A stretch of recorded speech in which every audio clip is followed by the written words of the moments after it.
मला खूप टेन्शन येतं कधी कधी. तुला टेन्शन येण्याचं काय कारण आहे? असं काय करतेस? जान्हवी माझी मैत्रीण आहे आणि श्री माझा बॉस आहे. मग काय अगं, त्यांना सांभाळता सांभाळता माझ्या नाकी नऊ येतात. जान्हवी फोनवर काय म्हणत होती माहितीये?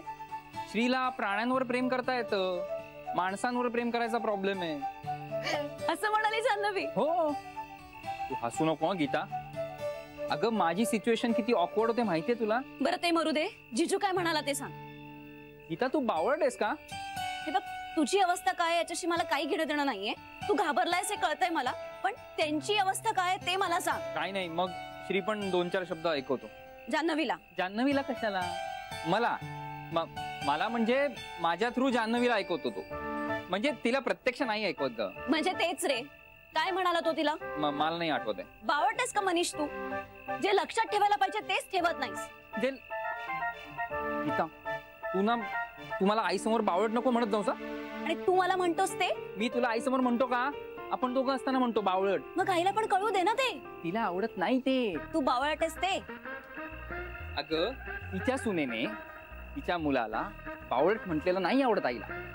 बरं मुद्द्याचं सांगशील का? मी सांगितलेलं ऐकशील का? बरं बाबा, मी नाही म्हणणार तुला तुझ्या आई समोर बावळट. आता प्लीज सांगशील का? काय नाही, त्याचं असं म्हणणं होतं की जान्हवीचं सगळं व्यवस्थित चाललंय ना, तिला कोणाची पर्वा नाही. आणि लग्नानंतर तिचं नाव बदलायला, तू अजून तुझं नाव बदललं नाहीयेस ना? नाव कशाला बदलायला हवं? तुझं माझ्याशी लग्न झालंय. मी अजिबात नाव मी बदलणार नाहीये. माझं नाव माझी ओळख आहे. तुझ्याशी लग्न करून मी तुझी बायको झाले, गुलाम नाही. मी अजिबात नाव बदलणार नाही. हो हो हो, ओके. हळू हळू हळू. हा, सतत आपली बडबड बडबड बडबड चालू असते. किती बोलतेस? चल जाऊ दे, मला जान्हवीसाठी राजमा करायचंय. जान्हवीला राजमा नाही आवडत. आता तो तिला खायचा आहे. अगं राजमा न आवडणाऱ्या म्हणजे किती न आवडणाऱ्या गोष्टी आहे याची. अरे बोलली असेल ती. आता बस स्टॉपवर उभा राहिल्यानंतर शेजारचा माणूस आपल्याशी बोलला तर बोलतोच ना आपण. अगं पण तो कोण माणूस? अनिल आपटे? ठीक आहे ना. आता नाही म्हणजे मला माहितीये की तिच्या प्राणापेक्षा प्रिय जो कोणी माणूस आहे ना तो अनिल आपटे नाहीये हे मला माहितीये. माझी खात्री आहे. ते अजून डोक्यात आहे तुझ्या. कसं जाईल? त्रास होतो मला. श्री, एक तर तुम्ही मनानं इतकं जवळ असायला पाहिजे की त्यांना काही फरकच नाही पडला पाहिजे, किंवा इतकं दूर की त्याचा त्रास नाही झाला पाहिजे. पण तू ना, माहितीये मला, जान्हवीने ना माझ्या डोक्यात पिल्लू सोडले. ते कोड्यांची आवड ना फार. वागणं कोड्यात, बोलणं कोड्यात.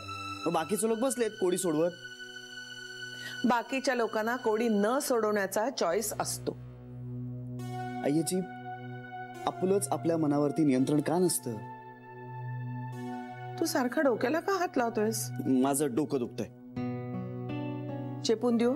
नाही नको, चहा घेतला की बरं वाटेल. आत्ताच घेतलास ना? हो, पण अजूनही तर नाही थांबत आहे. चहा न थांबणार नाहीये, पण काहीतरी उपाय केला पाहिजे ना. योग्य उपाय केला पाहिजे. तो योग्य उपाय मी नाही करणार. मग कोण करणार? ज्याचं चुकलंय तो करेल. आणि तू स्वतःला त्रास करून घेत. मला चालेल. माझं काही चुकलेलं नसताना मी पाय धरायला जाणार नाही. माझं डोकं दुखून फुटलं ना तरी चालेल. श्री, एवढा आडमुठेपणा करू नकोस रे. हे बघ, स्वतःच्या मनाचं ऐक. या नात्यात इगो आणू नकोस. अजून काहीही बिघडलेलं नाहीये. माझं काही चुकलेलं नसताना मी माघार का घ्यायची? गरज पडली तर माघार घेण्यातच शहाणपण असतं श्री. नाही, मी माघार घेणार नाही. ती केवढं काय बोललीये मला, केवढं काय केलंय तिनं. आणि हे सगळं झाल्यानंतर मी तिला माफ करायचं?